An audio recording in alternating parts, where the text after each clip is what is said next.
नमस्कार मित्रों। जिस प्रकार से सारा देश आजकल तरह तरह के जिहादों से त्रस्त है, उसी तरह मध्य हिमालय राज्य उत्तराखंड भी अनेक जिहादों से त्रस्त है, जिनके बारे में आप सोशल मीडिया या यूट्यूब और अनेक मीडिया मंच पर सुनते रहते हैं। एक नया जिहाद का रूप आया, दर्जी जिहाद। उत्तराखंड में अपना नाम दूसरा लगा करके, जो उसका ओरिजिनल नाम है या फर्म का नाम नहीं है, रजिस्टर नहीं है, उसके अलावा आकर्षित नाम लगा करके और अपना नाम छुपा करके दर्जी उत्तराखंड में काम करते आम बात है। जब महिलाओं का नाप लिया जाता है तो उसका नाप दर्जी किस प्रकार से लेते हैं वह महिलाएं बता सकती है, उत्तराखंड की महिलाएं बता सकती हैं।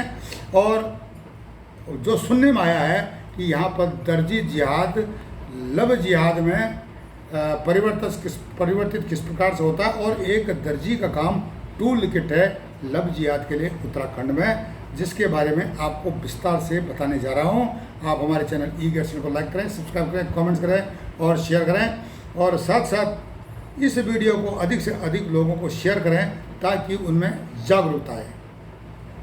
मेरा नाम मदन मोहन ढोंडियाल है, और सामाजिक हो या आर्थिक हो अथवा राजनीतिक हो, जियोपॉलिटिक्स हो, आप पर अनेक बातें हम आप तक पहुंचाते रहते हैं। यह देखा गया कि उत्तराखंड में जितने भी दर्जी हैं वे तकरीबन या तो रोहिंग्या मूल के हैं अथवा मुस्लिम हैं। बहुत कम जो हैं कि गैर मुस्लिम हैं या स्थानीय महिलाएं हैं, इनकी संख्या नगण्य के बराबर बहुत कम है, और वे इतने स्किल्ड नहीं हैं। लेकिन जिहाद के तहत, गजवा हिंद के तहत एक दर्जियों की फौज उत्तराखंड में काम कर रही है, और जो महिलाओं का नाप लेती है वे खुद लेते हैं, उनके साथ नाप लेने के लिए कोई महिला नहीं है। जबकि किसी महिला को किसी चेक पॉइंट पर चेक करना है, सिक्योरिटी चेक करना है या किसी प्रकार का हाथ लगाना है, तो उस समय जो पुलिसकर्मी, सुरक्षाकर्मी होते हैं वे महिलाएं होती है। पुलिसकर्मी ने अगर हाथ लगा दिया या चेक कर लिया या किसी को सिक्योरिटी के हिसाब से किसी बुरकाधारी को चेक कर लिया तो उस पर बवाल हो जाता है, बहुत बड़ा बवाल हो जाता है, और उसको अपनी नौकरी के उसको बहुत सवाल खड़े हो जाते हैं। तो महिला पुलिसकर्मी इसलिए रखे गए हैं चेकिंग पॉइंट पे ताकि वो महिलाओं को चेक कर सकें। अब बात आती है जिहाद की। इस्लाम के सभी विद्वान मानते हैं कि इस्लाम के धर्म ग्रंथों यानी कुरान और हदीसों में जिहाद का जितना विस्तृत वर्णन किया गया है उतना अन्य किसी विषय का नहीं है। स्पष्ट है जिहाद के बारे में। कुरान में जिहाद की सभी लिल्लाह शब्द 35 और कत्ल 69 बार आया हुआ है। हालांकि 3/4 कुरान पैगंबर मोहम्मद पर मक्का में अवतरित हुआ था, मगर यहाँ जिहाद संबंधी 5 आयतें ही हैं। अधिकांश मतलब जो अधिक आयतें हैं मदीना में अवतरित हुई थी। मोरे के अनुसार मदीना में अवतरित 24 में से 19 सूराओं, संख्या नंबर है उनकी 2, 3, 4, 5, 8, 9, 22, 24, 33, 47, 48, 49, 57, 61, 63 और 66। इनमें जिहाद का व्यापक वर्णन है।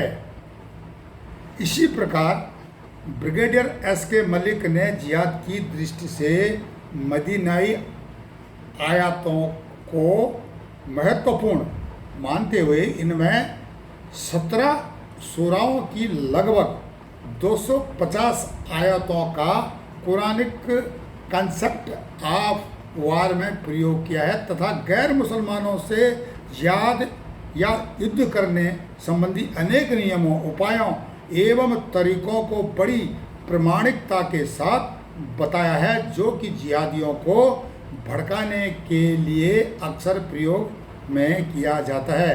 Doctor KS. लाल लिखते हैं कि कुरान की कुल 6326 आयतों में से लगभग 3900 3900 आयतें प्रत्यक्ष या अप्रत्यक्ष ढंग से अल्लाह और उसके रसूल मोहम्मद में ईमान न रखने वाले काफिरों को, मतलब जो गैर मुस्लिम हैं और मुनाफिकों से संबंधित है।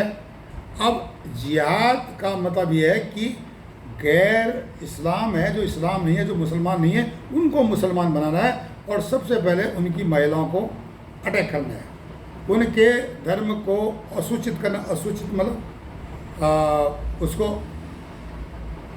खराब करना है, उसको दूषित करना है, उनके धर्म को, उनकी सोच को। तो इसको ध्यान में रखते हुए ये जो उत्तराखंड में दर्जी काम कर रहे हैं, जिहाद के तहत काम कर रहे हैं और इनको सपोर्ट मिल रहा है देवबंद से, गजवाए हिंद के सोच के तहत, और जकात का पैसा या वक्फ इत्यादि का जो पैसा आता है इन तक पहुंचता है।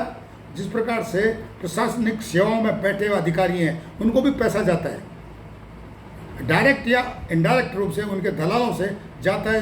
कई जनप्रतिनिधि जो चुटवैया नेता हैं उनको भी पैसा जाता है, उसी तरह इनको भी पैसा जाता है ताकि उत्तराखंड को जल्दी से जल्दी इस्लामिक राष्ट्र बनाया जा सके और यहाँ की महिलाओं का जो अपहरण किया जा सके, लव जिहाद बढ़ाया जा सके, इनका ह्यूमन ट्रैफिकिंग किया जा सके। इसलिए दर्जियों की दुकान है, उनके नकली नाम है, उनकी दुकानों पर महिला नाप लेने वाले दर्जी नहीं हैं। इस पर जो है उत्तराखंड सरकार को सोचना पड़ेगा, उत्तराखंड के प्रशासन को सोचना पड़ेगा। शायद भारत के अन्य राज्यों में भी यही स्थिति है, वहाँ पर भी यह प्रक्रिया शुरू होनी चाहिए। भारत सरकार या जो राज्य सरकार है और विशेषकर उत्तराखंड सरकार इस पर ध्यान दे। तब तक के लिए नमस्कार, धन्यवाद।